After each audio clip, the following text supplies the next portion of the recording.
Hi friends, வணக்கம். இந்த வீடியோவில் வந்து நம்ம பன் பரோட்டா எப்படி செய்யலாம் அப்படிங்கிறத இன்றைக்கி உங்களோட ஷேர் பண்ணிக்க போகிறேன். வாங்க வீடியோக்குள்ளே போகலாம். இந்த கப்புக்கு ஒரு 4 கப் அளவுக்கு மாவு எடுத்துக்கிட போகிறேன், மைதா மாவு. இப்போ இதை அந்த பவுலில் சேர்த்துடலாம்.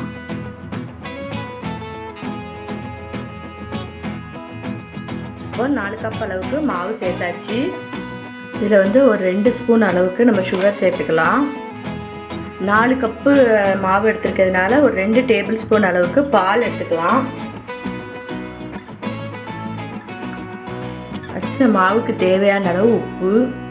அடுத்து ரொம்ப முக்கியமான விஷயம் என்னன்னு பார்த்தீங்கன்னா 2 முட்டை எடுத்துக்கணும். முட்டை, பால் இதெல்லாம் சேர்த்தா தான் வந்து உங்களுக்கு பரோட்டா வந்து நல்லா சாஃப்டாக கிடைக்கும்.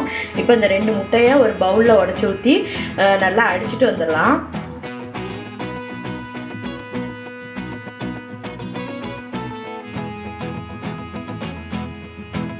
இப்போ இதை வந்து இந்த மாவில் ஆட் பண்ணிடுறேன். இப்போ ஃபஸ்ட்டு வந்து இந்த மாவை வந்து முட்டை, பால் எல்லாத்தோடையும் வந்து நல்லா மிக்ஸ் பண்ணிக்கலாம். எல்லா பக்கமும் படணும், அந்த அளவுக்கு நல்லா மிக்ஸ் பண்ணிக்கலாம். அதுக்கப்புறம் நம்ம தேவையான அளவு தண்ணி விட்டு நம்ம பரோட்டா மாவு மாதிரி பிசைஞ்சு எடுத்துக்கலாம். இது வந்து பண்ணுறது பார்த்திங்கன்னா ரொம்ப ஈஸி. ஆனால் வந்து இதோட ப்ராசஸ் வந்து கொஞ்சம் லாங்காக இருக்கும். அதனால் இப்போ சாயங்காலம் ஒரு 6 மணிக்கு நீங்கள் பரோட்டா போடணும் அப்படின்னா மத்தியானம் 2 மணிக்கே வந்து மாவெல்லாம் ரெடி பண்ண ஆரம்பிச்சிருங்க. அப்போ தான் வந்து உங்களுக்கு நல்லா சாஃப்டாக நம்ம மதுரையிலலாம் சாப்பிடுவோம் இல்லையா பன் பரோட்டா, அதே மாதிரி நல்லா புசு புசுன்னு நல்லா சூப்பராக கிடைக்கும். இப்போ வந்து இதெல்லாம் மிக்ஸ் பண்ணியாச்சு. இப்போ வந்து நான் 4 கப்பு மாவு சேர்த்துருக்கிறதுனால ஒரு கப்புக்கும் கொஞ்சம் கம்மியாக 3/4 கப் அளவுக்கு நான் முதல்ல தண்ணி சேர்த்துக்கிறேன்.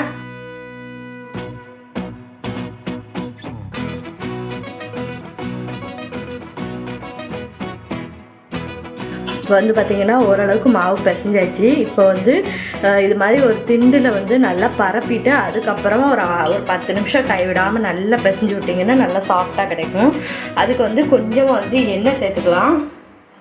சேர்த்தாச்சு. இப்போ இதில் வந்து நல்லா பிசைஞ்சிட்டு அப்புறமா தரையில் மாற்றிட்டு உங்களுக்கு எந்த இடம் பிசைய வசதியாக இருக்குமோ அந்த இடத்துல போட்டுட்டு நல்லா பிசையணும்.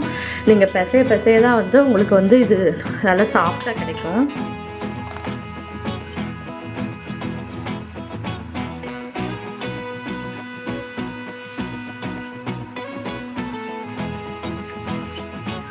நீங்கள் மாவு வந்து கையில் ஒட்டுதுங்கிற கவலைலாம் பட தேவையில்லை. அது ஊற வந்து கரெக்டாக வந்துடும்.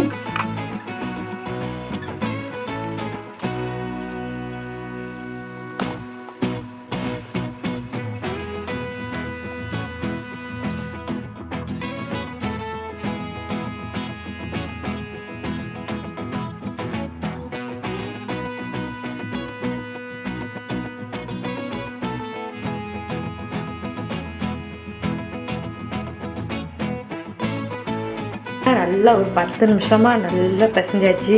இப்போ வந்து ஃபஸ்ட்டு வந்து நம்ம போட்டோன்னு தரையிலலாம் ஒட்டுச்சு மாவு. இப்போ அவ்வளோவா ஒட்டல பாருங்கள். அந்த அளவுக்கு நம்ம நல்லா இப்போ கைட்டு வந்து மஸ்ட்டு பிசைஞ்சு விட்டாச்சு. இப்போ இதை வந்து ஒரு 2 மணி நேரத்துலேருந்து ஒரு 3 மணி நேரம் வரைக்கும் ஊற விடுங்க. இதுக்கு வந்து டைம் லிமிட்லாம் கிடையாது. நீங்கள் எவ்வளோக்கு எவ்வளோ ஊற விடுறீங்களோ அவ்வளோக்கு அவ்வளவு நல்லா சாஃப்டாக கிடைக்கும். குறைஞ்சபட்சம் ஒரு 2 மணி நேரமாவது நீங்கள் ஊற விட்டால் தான் வந்து அங்கே கடையில் வாங்குற மாதிரி சாஃப்ட்னஸ் கிடைக்கும். மாவு பசஞ்ச பாத்திரத்துலேயே வந்து எடுத்து வச்சிடலாம். எடுத்து வச்சுட்டு இது காயாமல் இருக்கிறதுக்காக நம்ம கொஞ்சம் வந்து எண்ணெய் தடவிடணும். எண்ணெயும் வந்து நல்லா தாராளமாக இருக்கணும். அப்போ தான் வந்து மாவும் காயாது, சாஃப்ட்னஸும் நல்லா சூப்பராக கிடைக்கும். இப்போ பார்த்திங்கன்னா நல்லா சூப்பராக வந்து ஆயிலை போட்டு இது பண்ணி வச்சாச்சு. பார்த்திங்கன்னா இந்த மாதிரி ஒரு டவல் எடுத்து நல்லா மூடி வச்சுருங்க. நான் வந்து ஈரம் தண்ணியில் நனைச்சி நல்லா புழிஞ்சிருக்கேன்.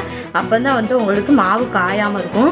இதை வந்து ஒரு 2 மணி நேரம் கழித்து நம்ம பார்க்கலாம். இப்போ வந்து பார்த்திங்கன்னா மாவு வந்து நல்லா ஊறிடுச்சு. 2 மணி நேரம் கிட்ட ஆயிடுச்சு.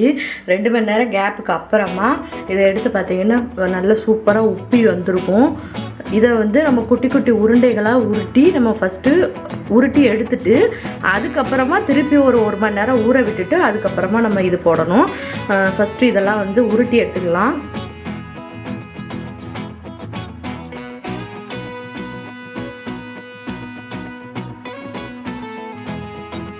பார்த்தீங்கன்னா சூப்பராக உருட்டியாச்சு. இதே மாதிரி மற்ற உருண்டைகளையும் உருட்டி இதில் எடுத்து வச்சுக்கலாம்.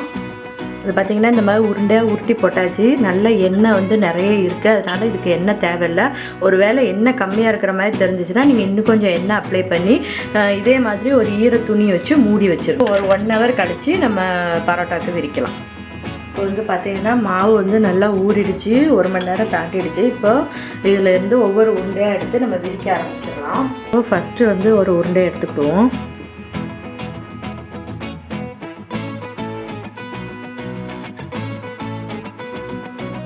இப்போ வந்து தரையில் வந்து நல்லா எண்ணெய் தடவியாச்சு. தடவிட்டு இப்போ இந்த மாவை போட்டு விரிக்க ஆரம்பிக்கணும்.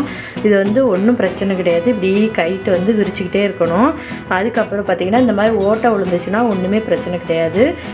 அது வந்து நம்ம இப்போ சுருட்டி தான் போட போகிறோம். நீங்கள் ஓட்டை விழுந்தாலும் அதை பற்றி கவலைப்படாமல் நல்லா விரிச்சிட்டே வாங்க.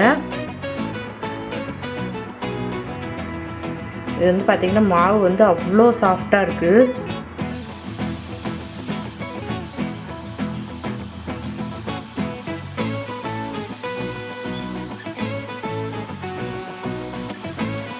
இப்போது ஒரு பக்கமாக இருந்து மாவை எடுக்கணும், எடுத்து இந்த மாதிரி கொண்டு போகணும்.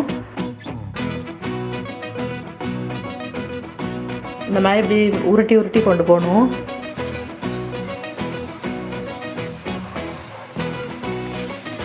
உருட்டி கொண்டு வந்துட்டு நல்லா இழுத்துக்கணும். எவ்வளோ முடியுதோ அவ்வளோக்கு இழுத்துக்கோங்க. இழுத்துட்டு இப்போ அப்படியே சுருட்டிக்கணும்.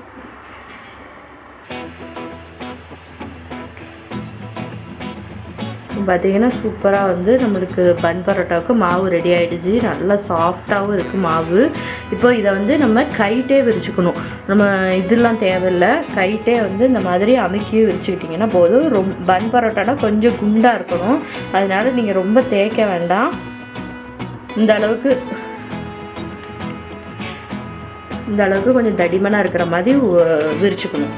தோசைக்கல் வந்து நல்லா சூடாயிட்டு இப்போ தோசைக்கல்ல போட்டுட்டு கொஞ்சம் எண்ணெய் விட்டுக்கோங்க. நல்லா சிம்மில் வச்சுட்டு இப்படி மாற்றி மாற்றி போட்டு எடுக்கணும். இது வந்து நான் வந்து குட்டியாக போட்டிருக்கேன். நீங்கள் வந்து உங்களுக்கு வந்து எவ்வளோ சைஸ் வேணுமோ அதுக்கேற்ற மாதிரி நீங்கள் போட்டுக்கலாம். கொஞ்சம் சிம்மிலேயே வச்சு இப்படி மாற்றி மாற்றி போட்டுக்கணும், இல்லாட்டா கருகிரும். இது உள்ள வரைக்கும் கொஞ்சம் வேகணுங்கிறதுனால கொஞ்சம் நல்லா விட்டு வேக விடணும். அப்போ தான் வந்து நல்லா வேகும்.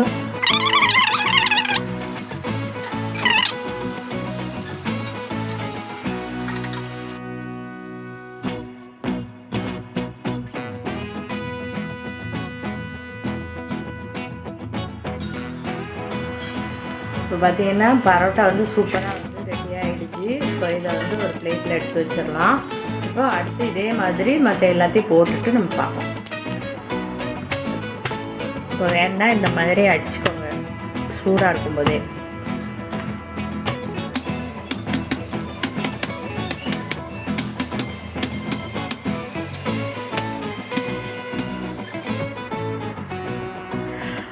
ஓகே ஃப்ரெண்ட்ஸ், இப்போ பார்த்தீங்கன்னா பரோட்டா வந்து சூப்பராக லேயராக சூப்பராக ரெடி ஆகிருக்கு. உங்களுக்கு பார்த்தாலே வந்து நல்லா தெரியும், நல்லா சாஃப்டாகவும் இருக்குது. ட்ரை பண்ணி பாருங்கள். ட்ரை பண்ணி பார்த்துட்டு எப்படி இருக்குன்னு எனக்கு கமெண்ட்ஸில் சொல்லுங்கள். ஓகே ஃப்ரெண்ட்ஸ், நெக்ஸ்ட் வீடியோவில் பார்க்கலாம். பாய்.